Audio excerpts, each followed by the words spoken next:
अस्सलाम वालेकुम रहमतुल्लाह। एक भाई का सवाल था कि शादी वाले कपड़े, यानी कि जो शादी वाले कपड़े मर्द ने पहने होते हैं, तो शादी वाले कपड़े औरत ने पहने होते हैं। तो क्या ये कपड़े पहनकर जो हम शादी में कपड़े पहनते हैं, शेरवानी हो गई, कुछ कोई भी कपड़ा हो गया, औरत ने लहंगा पहना होता है, कोई भी कपड़ा पहना हुआ, क्या इन कपड़ों में हम मियाँ-बीवी हम मिश्री कर सकते हैं कि नहीं कर सकते? क्या इन कपड़ों में हम मिश्री करना हराम है? ठीक है। तो ये एक भाई का सवाल था। अ, तो मैंने कहा कि मैं इस पर एक वीडियो बना दूँ ताकि लोगों को किसी किस्म की कोई परेशानी ना हो।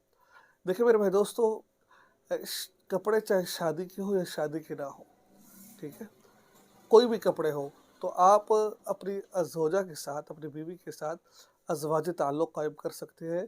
इसमें किसी किस्म की कोई भी कबाहत नहीं है।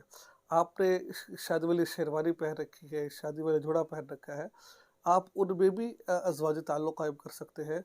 ज़रूरी नहीं है कि आप न्यू कपड़े पहनें, यानी कपड़े उनको चेंज करें। क्योंकि जब मियाँ-बीवी अज़वाज ताल्लुक़ कायम कर रहे होते हैं, तो कपड़े तो फिर भी जो ये चीज़ें उतर जाती हैं ये।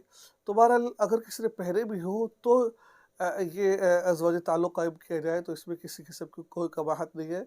तो मियाँ-बीवी ये काम कर सकते हैं। दूसरे नंबर पर ये भी सवाल पूछा जाता है कि शादी की पहली रात हम मिस्री करना ज़रूरी है?